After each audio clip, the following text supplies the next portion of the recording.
Kondisi Dr. Kori penuh bekas luka di sekujur tubuh.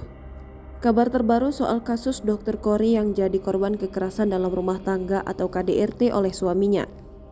Dr. Kori sendiri sebelumnya sempat diberitakan kabur dari rumah dan dicari oleh suaminya, Willy Sulistyo. Kini hasil visum dari Dr. Kori sudah keluar. Dari hasil visum ditemukan bekas luka memar hampir di seluruh tubuh Dr. Kori. Di antaranya bibir atas, lengan, paha hingga pinggul korban. AKBP Rio Wahyu Anggoro selaku Kapolres Bogor mengatakan hasil visum tersebut sudah bisa memenuhi syarat untuk menetapkan Willy sebagai tersangka.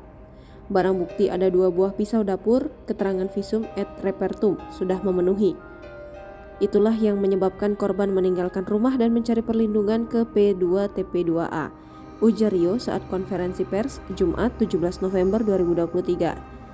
Luka tersebut, kata Rio, diduga disebabkan oleh tindakan Willy yang memukul wajah dan kepala korban dengan tangan kosong. Mengutip Kompas.com, pelaku juga sering menendang kaki, paha hingga menginjak leher korban. Bahkan pelaku kerap menakut-nakuti korban menggunakan pisau. Unit Pelayanan Perempuan dan Anak Polres Bogor pun kini menggandeng psikolog untuk membantu mengatasi trauma yang dialami korban. Dr. Kori kini didampingi oleh seorang pendamping dari Dinas Pusat Pelayanan Terpadu Pemberdayaan Perempuan dan Anak P2TP2A Kabupaten Bogor, Saryuni. Mengutip tribunnews.bogor.com, Saryuni mengatakan bahwa kondisi Kori kini telah membaik jika dibandingkan dengan kondisi saat awal datang meminta perlindungan.